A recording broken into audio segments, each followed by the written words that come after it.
अस्सलाम वालेकुम जी जनाब, थर्मल रेडियंसी कर्व्स ड्रा की जा चुकी हैं।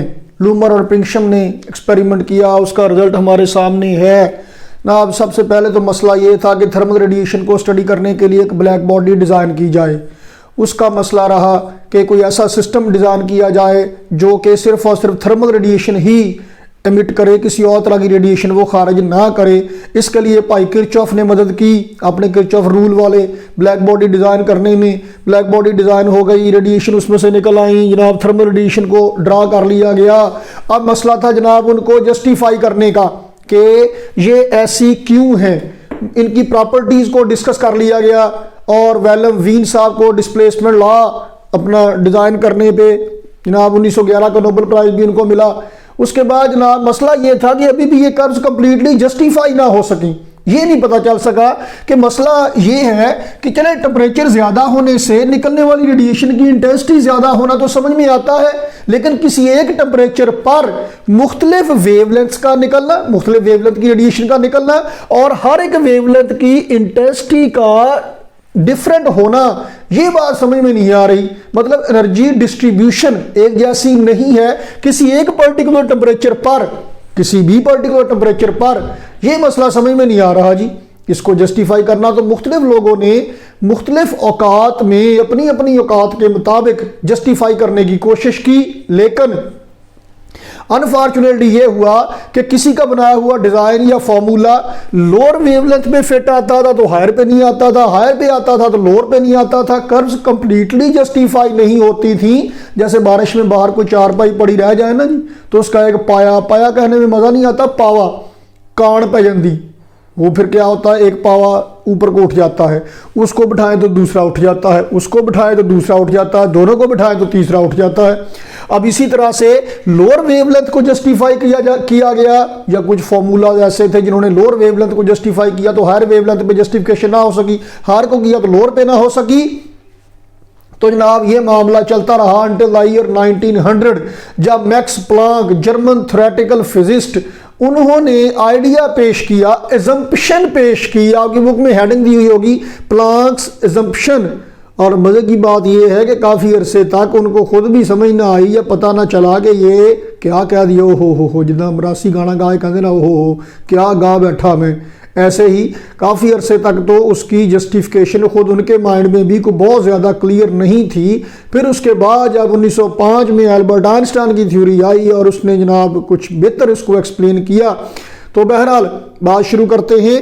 मैक्स प्लांक की जो अजम्पशन थी वो ये थी कि एनर्जी जो इमिट होती है ब्लैक बॉडी से, ये असल में इलेक्ट्रोमैग्नेटिक वेव्स है ही नहीं, ये पार्टिकल नेचर है।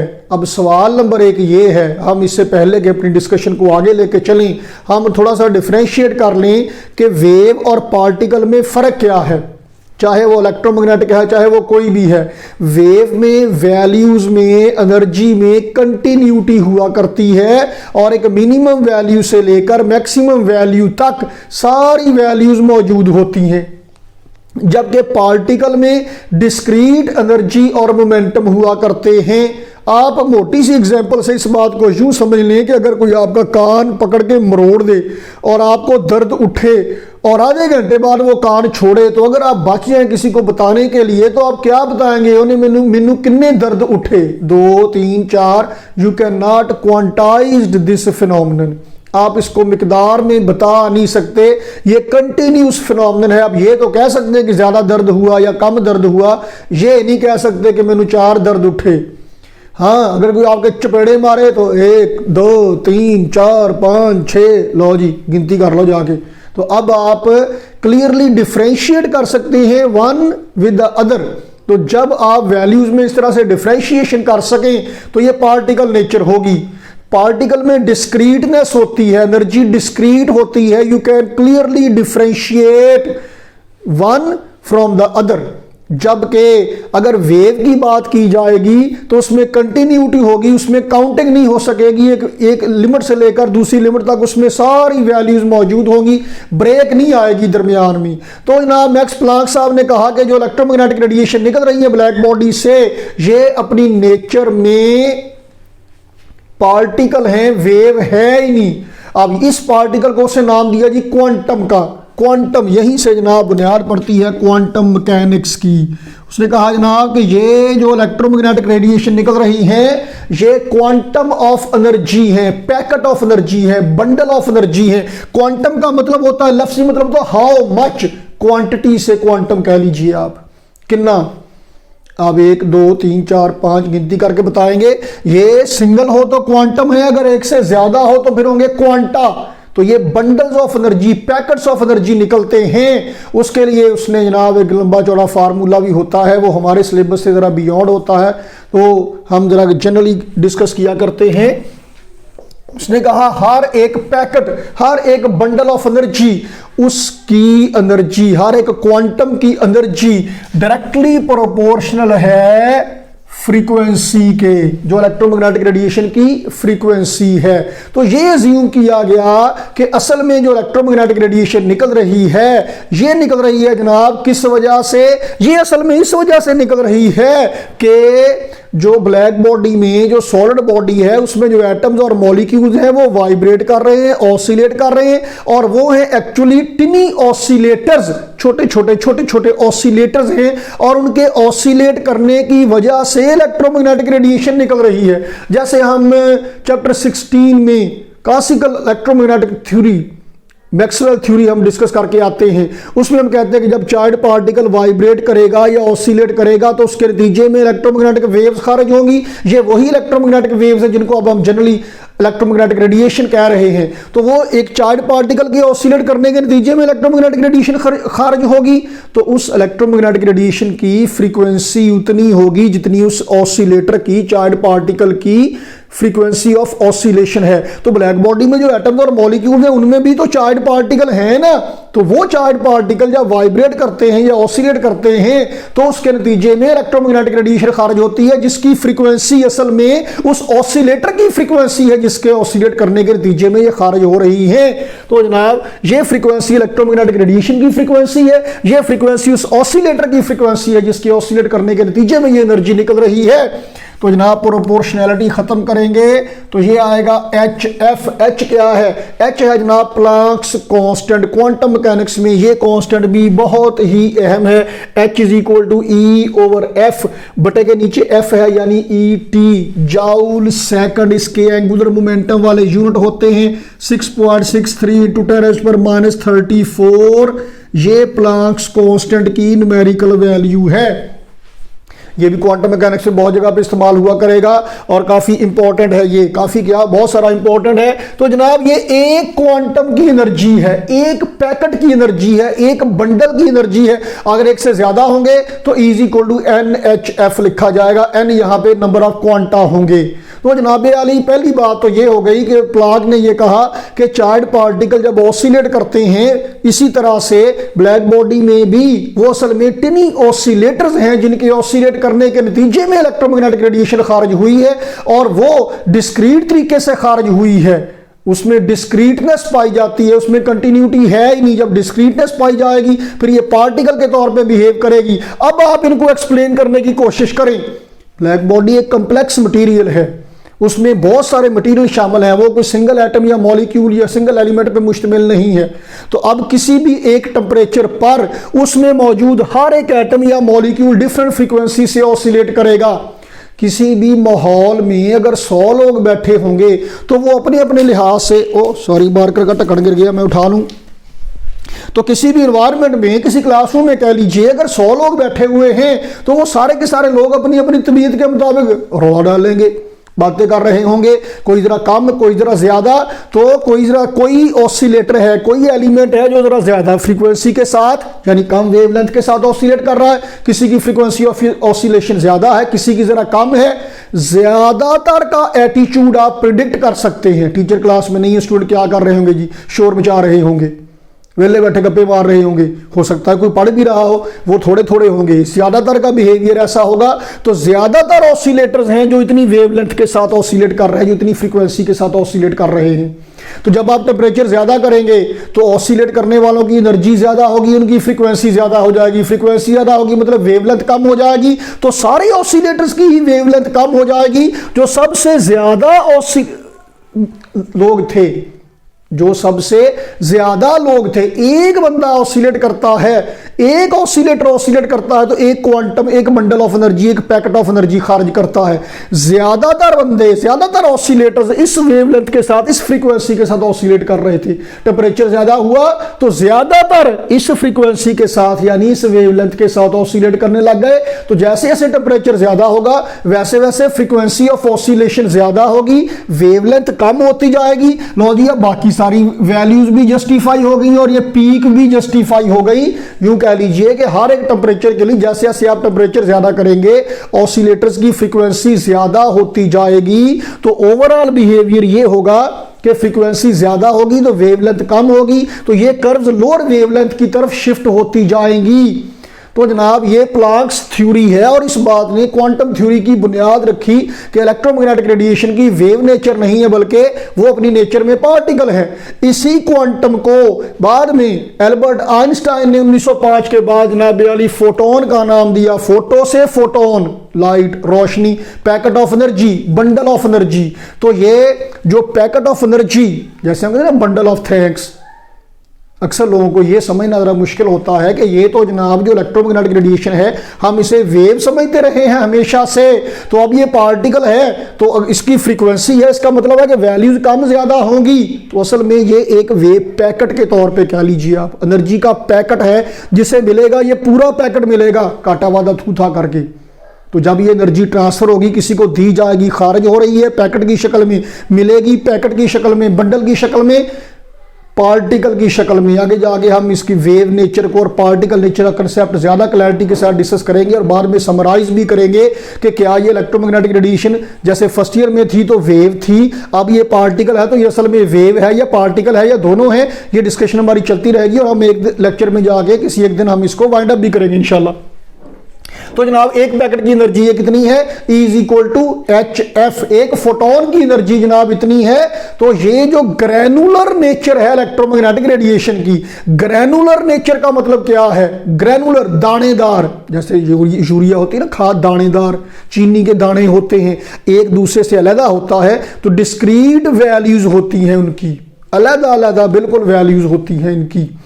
तो ये जो डिस्क्रीटनेस है, ये ग्रैनुलर नेचर है इलेक्ट्रोमैग्नेटिक रेडिएशन की, ये अगर है तो इसका मतलब ये है कि इसकी एनर्जी डिस्क्रीट होगी, इसका मोमेंटम भी डिस्क्रीट होगा। तो जनाब अब हम इलेक्ट्रोमैग्नेटिक रेडिएशन की energy E is equal to h f, ये फॉर्मूला हमारे पास आ गया, इसे इक्वेशन 1 कह लेते हैं। हमारे पास एक और फॉर्मूला है जो मैस और एनर्जी को रिलेट करता है, E is equal to m c square, यानी कि E is equal to m c into c. Mass और वेलोसिटी का प्रोडक्ट क्या होता है जनाब आली, मोमेंटम होता है। इसे कह लीजिए इक्वेशन नंबर 2, ये भी एनर्जी है। देखिए अब यहाँ पे मैस नहीं है बल्कि मोमेंटम है। हम अभी डिस्कस करने जा रहे हैं कि इलेक्ट्रोमैग्नेटिक रेडिएशन का फोटोन का जो मोमेंटम है, जो आपके जहन में सवाल पैदा हो रहा है कि मोमेंटम तो मैस और वेलोसिटी का प्रोडक्ट होता है, इसका तो कहाँ से आ गया, अभी देख लेते हैं उसको। तो जनाब E is equal to h f is equal to P c, h f is equal to P c. जनाब यानी एक फॉर्मूला हमारे पास होता है C is equal to f lambda, यहाँ पे F की वैल्यू यहाँ से निकाल के पुट करते हैं, F is equal to C over lambda, तो H C over lambda is equal to P C. देखिए यहाँ C कॉन्स्टेंट है, H भी कॉन्स्टेंट है, तो मोमेंटम और फ्रीक्वेंसी का डायरेक्ट रिलेशन है।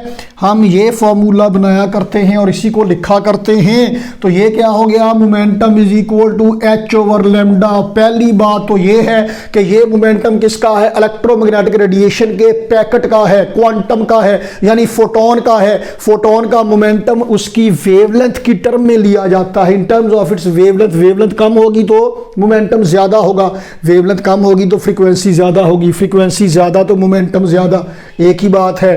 ये फार्मूला कोट किया करते हैं अगर कोई पूछे कि जनाब फोटोन का मैस तो है ही नहीं, क्या मैस है, ये इलेक्ट्रोमैग्नेटिक है, इलेक्ट्रिक फील्ड मैग्नेटिक फील्ड है जो चले आ रहे हैं, तो इसका मैस नहीं है, फोटोन का मैस जीरो है।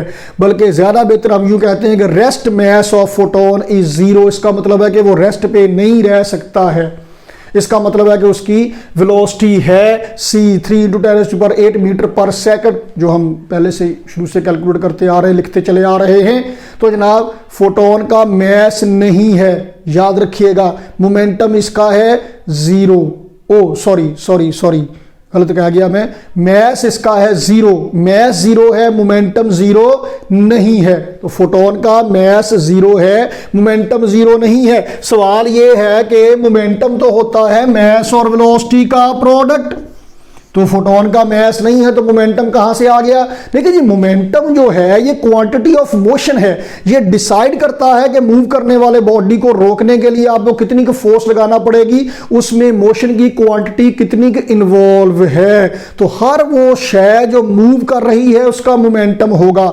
इलेक्ट्रोमैग्नेटिक रेडिएशन भी, ये फोटोन भी मूव कर रहा है तो उसका मोमेंटम है। और मोमेंटम की जो प्रॉपर्टी है, ये जो टर्म है, ये मटेरियल ऑब्जेक्ट के लिए एसोसिएटेड है। अब मुझे ज्यादा बेहतर तौर पे ये कहने दीजिए कि मोमेंटम पार्टिकल के साथ रिलेटेड है। हर वो शय जो पार्टिकल है, हर वो शय जिसकी पार्टिकल नेचर है, उसका मोमेंटम है। तो फोटोन की पार्टिकल नेचर है, इसका मोमेंटम है। ये जब एनर्जी ट्रांसफर करेगा, ये जब एनर्जी किसी को देगा तो डिस्क्रीट तरीके से एनर्जी देगा। अभी हम एक्सप्लेन करते हैं इस बात को जरा आगे जाके। ये किसी को एनर्जी ट्रांसफर करेगा, देगा, तो डिस्क्रीट तरीके से एनर्जी ट्रांसफर करेगा। इसका मतलब है कि ये पार्टिकल है अपनी नेचर में, तो ये पार्टिकल है एनर्जी डिस्क्रीट तरीके से। मतलब जब एनर्जी मिलेगी तो आप काउंट कर सकते हैं बाकायदा कि 1 से आई, 2 से I, integral multiple of a fundamental value होगी कोई किसी भी एक सिचुएशन में। तो एक फोटोन की एनर्जी, 2 की एनर्जी, 3 की एनर्जी, 4 की एनर्जी, तो किसी एक सिचुएशन में आप काउंट कर सकते हैं इवन के नंबर ऑफ फोटोन कितने होंगे। हम किया करते हैं कई सारे एक्सपेरिमेंट्स में। तो जनाब कब आपको मिलेगी ये पार्टिकल नेचर? देखिए हमारे पास जो इलेक्ट्रोमैग्नेटिक रेडिएशन का पूरा स्पेक्ट्रम है, उस स्पेक्ट्रम में जनाब क्या है? रेडियो वेव्स हैं। उस स्पेक्ट्रम में रेडियो वेव्स हैं। उसके बाद जनाब आली हैं माइक्रोवेव्स। रेडियो वेव्स कम्युनिकेशन में इस्तेमाल होती हैं, माइक्रोवेव्स इसी की सब कैटेगरी है। ये माइक्रोवेव्स आपके मोबाइल फ़ोन में इस्तेमाल होती है, माइक्रोवेव ओवन में इस्तेमाल होती हैं, ब्लूटूथ में इस्तेमाल हो रही है। मोबाइल फ़ोन वाली जो वेव्स हैं ये भी माइक्रोवेव्स हैं।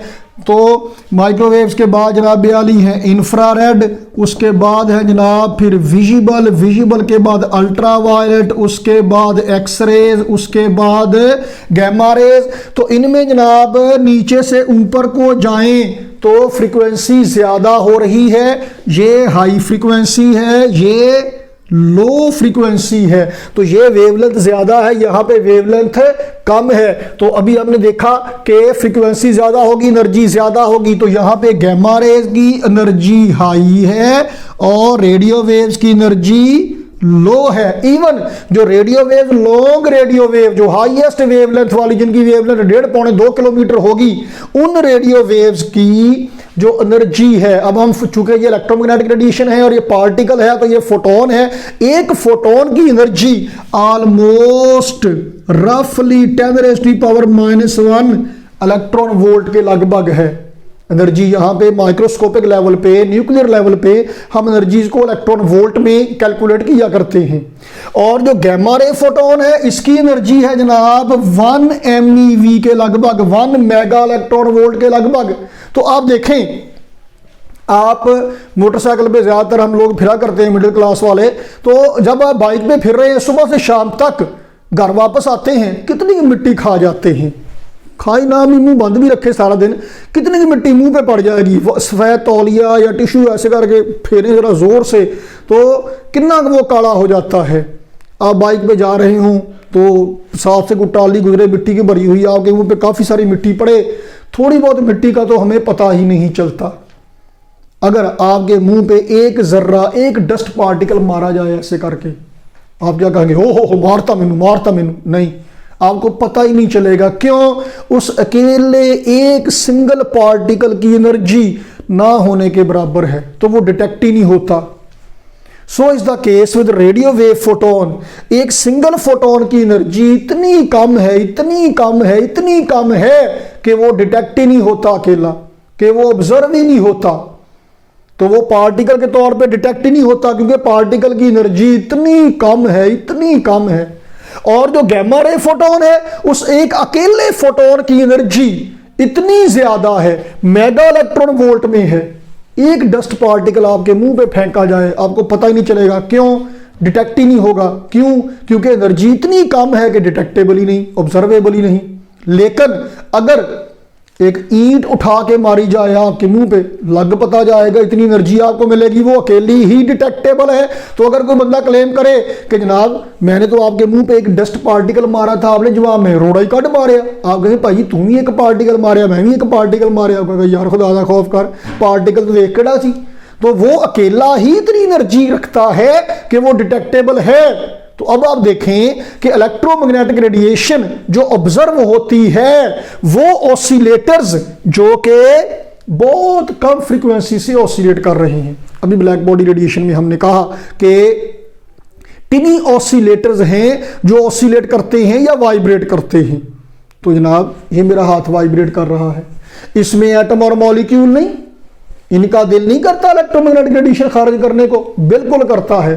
आम सिंपल पेंडुलम, गाड़ी वाइब्रेट कर रही है चलते हुए, मेरा हाथ ये वाइब्रेट कर रहा है, ये मेरा बाजू वाइब्रेट कर रहा है, इसमें भी एटम और मॉलिक्यूल वाइब्रेट कर रहे हैं, तो ये भी इस वक्त फोटोन खारिज कर रहा है। अगर आपने देखा हो ना कभी प्रैक्टिस करते हुए क्रिकेट के प्लेयर्स को, बैट्समैन को, तो बॉलर बॉलिंग करवा कर थक जाते हैं। अब प्रैक्टिस के लिए मशीनें बनी हुई हैं, वो उसमें लॉन्ग आर्म होती हैं, कितनी सारी बॉल उसमें घुसेड़ देते हैं, डाल देते हैं, तो वो बॉल फेंकती रहती है, एक दो, हर एक ऑसिलेशन के नतीजे में एक बॉल वो खारिज करती है। बिल्कुल यही आप समझ लीजिए कि एक ऑसिलेशन के नतीजे में एक बंडल ऑफ एनर्जी, एक पैकेट ऑफ एनर्जी, एक फोटोन खारिज किया जाता है। तो एक ऑसिलेशन के नतीजे में एक फोटोन। अब ये जो मेरा हाथ वाइब्रेट कर रहा है, ये भी एक दो तीन, इसकी फ्रीक्वेंसी ऑफ ऑसिलेशन समझ लीजिए कि 1 साइकिल पर सेकंड है। तो हर एक सेकंड में ये एक फोटोन खारिज करता है जिसकी फ्रीक्वेंसी 1 हर्ट्ज है। तो उसकी एनर्जी कितनी होगी? यहां से इस फार्मूले से जाउल में एनर्जी निकलेगी, फिर उसे इलेक्ट्रॉन वोल्ट में कन्वर्ट कीजिए तो लग जाएगा पता कितनी एनर्जी निकलती है। मैक्रोस्कोपिक ऑसिलेटर्स, ये जो डेली लाइफ में आप ऑब्जर्व करते हैं, मैक्रोस्कोपिक ऑसिलेटर्स की एनर्जी इतनी कम है क्योंकि फ्रीक्वेंसी इतनी कम है कि वो डस्ट पार्टिकल की तरह अकेला फोटोन डिटेक्ट ही नहीं होता। कितने बड़े मुट्ठी भर के मिट्टी डाल देंगे तब वो डिटेक्ट होगी, फिर वो कंटिन्यूस तरीके से डिटेक्ट होता है। तो उसकी वेव नेचर सामने आती है, जब भी आती है मैक्रोस्कोपिक लेवल पे। लेकिन माइक्रोस्कोपिक लेवल पे ऑसिलेटर्स की फ्रीक्वेंसी इतनी ज्यादा होती है कि उनसे निकलने वाले फोटोन्स की एनर्जी इतनी ज्यादा होती है कि वो अकेला फोटोन, सिंगल फोटोन डिटेक्टेबल होता है। मतलब क्या हुआ कि मुझे यहां पे लिखने दीजिए कि जनाब मैक्रोस्कोपिक। अब देखिए हमारे पास दो ब्रांचेस है मेन फिजिक्स की, क्लासिकल फिजिक्स और क्वांटम मैकेनिक्स। जो क्वांटम मैकेनिक्स है वो मॉडर्न फिजिक्स में आती है। हमारे पास आपके सिलेबस में जो आपको देने के लिए है मॉडर्न फिजिक्स में mainly special theory of relativity और क्वांटम मैकेनिक्स है, दोनों को मिला के मॉडर्न फिजिक्स कह लेते हैं फिलहाल हम। तो जनाब हमारे पास मैक्रोस्कोपिक लेवल और microscopic level, macroscopic oscillators, microscopic oscillators. तो जनाब क्लासिकल फिजिक्स और मैं लिखता हूं जनाब मॉडर्न या क्वांटम मैकेनिक्स या क्वांटम फिजिक्स। तो अब मैक्रोस्कोपिक लेवल पर देखिए जो हमारे पास जो क्लासिकल फिजिक्स थी वो कहती है कि इलेक्ट्रोमैग्नेटिक रेडिएशन जो है ये वेव है, ईंटें रोड़े बट्टे में और आप हम पार्टिकल्स हैं। तो क्लासिकल थ्योरी कहती है कि इलेक्ट्रोमैग्नेटिक रेडिएशन वेव है। अब मॉडर्न थ्योरी क्या कहती है कि जो मैक्रोस्कोपिक ऑसिलेटर्स हैं ये तो वेव के तौर पे ही बिहेव करते हैं, इनकी वेव नेचर सामने आती है। इसका मतलब है कि मैक्रोस्कोपिक लेवल पर क्वांटम मैकेनिक्स और क्लासिकल मैकेनिक्स दोनों के रिजल्ट सेम हैं, दोनों ही इलेक्ट्रोमैग्नेटिक रेडिएशन को वेव के तौर पे मानते हैं, ऑब्जर्व करते हैं, डिटेक्ट करते हैं। जबकि माइक्रोस्कोपिक लेवल पर माइक्रोस्कोपिक ऑसिलेटर्स अगर आप क्लासिकल थ्योरी की बुनियाद पे एक्सप्लेन करें तो क्लासिकल थ्योरी तो ये कहती है कि एनर्जी का ताल्लुक इंटेंसिटी के साथ है, फ्रीक्वेंसी के साथ नहीं है। इंटेंसिटी ज्यादा हुई, एनर्जी ज्यादा हुई, ठीक है, लेकिन स्टीफन बोल्ट्जमैन लॉ भी यही कहता है, लेकिन एनर्जी ज्यादा होने से, टेम्परेचर ज्यादा होने से एनर्जी ज्यादा होनी चाहिए। फ्रीक्वेंसी पे, वेवलेंथ पे क्यों फर्क पड़ा? क्लासिकल फिजिक्स इसको एक्सप्लेन ही नहीं करती। और ये मामला माइक्रोस्कोपिक ऑसिलेटर्स पे ज्यादा बेहतर तौर पे सही आता है। मैक्रोस्कोपिक ऑसिलेटर्स में तो एक एक फोटोन की एनर्जी इतनी कम है कि वो डिटेक्टेबल ही नहीं, एक फोटोन डिटेक्ट ही नहीं होता, ऑब्जर्व ही नहीं होता। तो माइक्रोस्कोपिक लेवल पर क्लासिकल फिजिक्स के मुताबिक अगर बात करें, इलेक्ट्रोमैग्नेटिक रेडिएशन को वेव माने, जवाब सही नहीं आता। लेकिन जब इलेक्ट्रोमैग्नेटिक रेडिएशन को पार्टिकल माने तो जवाब सही आता है। इसका मतलब है मैक्रोस्कोपिक लेवल पर, यानी डेली लाइफ सिचुएशन में, क्लासिकल फिजिक्स और क्वांटम फिजिक्स दोनों के रिजल्ट सेम है। इलेक्ट्रोमैग्नेटिक रेडिएशन वेव के तौर पे ही ऑब्जर्व होती है। क्लासिकल थ्योरी तो कहती ही ये है कि इलेक्ट्रोमैग्नेटिक रेडिएशन वेव है। क्वांटम मैकेनिक्स ये कहती है, क्वांटम थ्योरी ये कहती है, मॉडर्न फिजिक्स ये कहती है कि जनाब मैक्रोस्कोपिक लेवल पर जो मैक्रोस्कोपिक ऑसिलेटर्स हैं वो वेव के तौर पे ही ऑब्जर्व होते हैं। लेकिन माइक्रोस्कोपिक लेवल पर क्लासिकल थ्योरी के मुताबिक बात की जाए तो रिजल्ट सही आता। एक्सपेरिमेंटल रिजल्ट इस बात से मैच नहीं करते, तो इस बात से एक्सपेरिमेंटल रिजल्ट मैच करते हैं। यह है जनाब कोरेस्पोंडेंस प्रिंसिपल। क्या है? Correspondence principle. ये क्या कहता है जनाब आली? ये कहता है कि मैक्रोस्कोपिक लेवल पर क्लासिकल और मॉडर्न फिजिक्स, क्लासिकल और क्वांटम फिजिक्स के रिजल्ट सेम हैं, लेकिन माइक्रोस्कोपिक लेवल पर मॉडर्न फिजिक्स के मुताबिक रिजल्ट सही आएगा, क्लासिकल के मुताबिक रिजल्ट सही नहीं आएगा। तो ये ब्रिज है between classical and quantum mechanics, जो कोरेस्पोंडेंस प्रिंसिपल है। कैसे ये ब्रिज है कि ये लिंक करता है दोनों को। ये क्या बताता है कि जनाब यहां तक इसकी लिमिट, यहां तक इकट्ठे चलेंगे, इसके बाद ये पीछे रह जाएगा, ये आगे चलेगा। तो इसका मतलब ये है कि जो छोटे मोटे ऑसिलेटर्स हैं, टिनी ऑसिलेटर्स हैं, जो माइक्रोस्कोपिक ऑसिलेटर्स हैं, वो भी फोटोन खारिज कर रहे हैं। मेरा जो मुंह वाइब्रेट कर रहा है, मुंह के अंदर जुबान वाइब्रेट कर रही है, ये भी फोटोन खारिज कर रहे हैं, लेकिन फ्रीक्वेंसी इतनी कम है, एनर्जी इतनी कम है कि वो सिंगल फोटोन डिटेक्ट ही नहीं होते। तो क्लासिकली इलेक्ट्रोमैग्नेटिक रेडिएशन वेव है, तो मैक्रोस्कोपिक ऑसिलेटर्स में ये वेव के तौर पे ही ऑब्जर्व होती है, माइक्रोस्कोपिक लेवल में ये पार्टिकल के तौर पे डिस्कस होती है। तो जनाब कोरेस्पोंडेंस प्रिंसिपल भी हमने डिस्कस कर लिया। अब अगली वीडियोस में हम कुछ ऐसी सिचुएशंस को डिस्कस करेंगे जिनमें इलेक्ट्रोमैग्नेटिक रेडिएशन को वेव समझ के मामला एक्सप्लेन करने की कोशिश करें, कोई समझ नहीं आती। पार्टिकल समझ के मामला एक्सप्लेन करने की कोशिश करें तो समझ में आती है। वक्त गुजरने के साथ साथ ये बात हमारी आगे चलती जाएगी, मजीद एग्जाम्पल्स भी ऐड होंगी और बात मजीद क्लियर होती जाएगी, अनटिल कि हम एक दिन क्लियरली इस मामले को समझ लेंगे और सम अप करेंगे अपनी डिस्कशन को कि ये वेव है या पार्टिकल है या आखिर है क्या। तो अगली वीडियो तक के लिए इजाज़त दीजिए जी। अल्लाह हाफिज़।